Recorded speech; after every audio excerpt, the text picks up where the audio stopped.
I think she fails to address children. Jan Logie. Thank you, Mr. Speaker.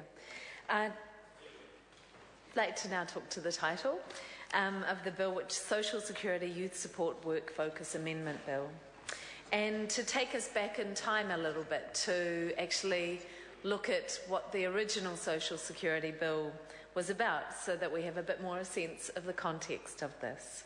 So back in 1972, the National Party put together a Royal Commission on Social Security.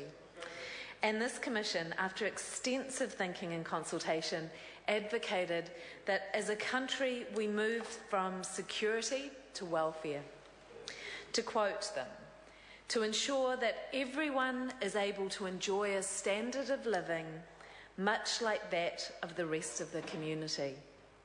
And this is able to be able to feel a sense of participation and belonging to the community.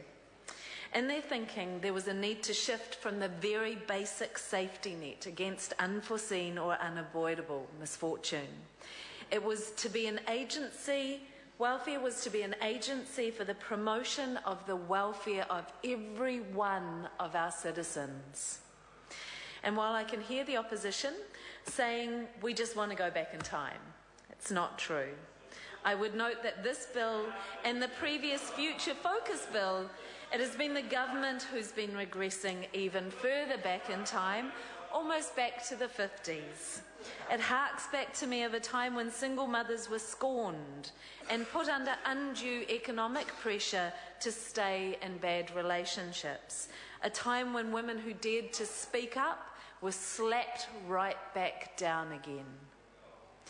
But back in the 70s, they seem to have understood a basic truth that this government seems to have lost, that we all benefit socially and economically when we invest in our people. A point of order, the Honourable John Banks.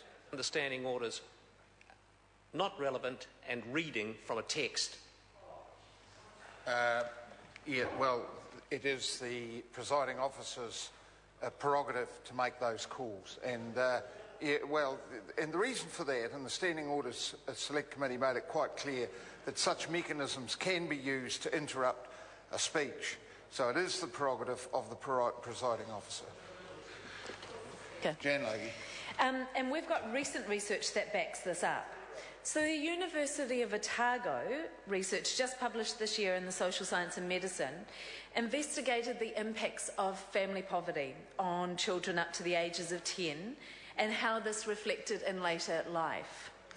And they showed that poverty and low income during childhood is associated in adolescence and adulthood with poorer educational achievement, lower earnings and higher rates of welfare dependency up to the age of 30.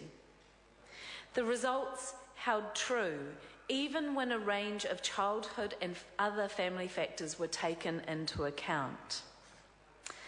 For this cohort of 987 individuals, the major effects of being brought up in a poor family appear to be a significant reduction in both educational achievement and earning opportunities that was still evident at 30, noted the professor.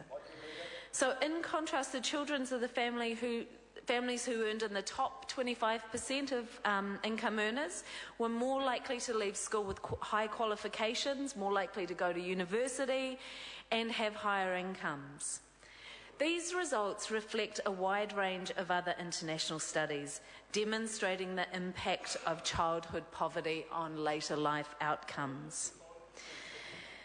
So the purpose of this bill to say it's about social security, to be about a work focus, to extend, and the content of the bill to be extending work sanctions, and for the government not to be willing to accept our SOPs on the training incentive allowance or the absolute protection for children to ensure that they're fed, clothed, and their well-being is taken care of, to me seems to be pretty much of a guarantee that we're going to keep on seeing these negative outcomes flow through for people later in life. This is the absolute opposite of an investment approach.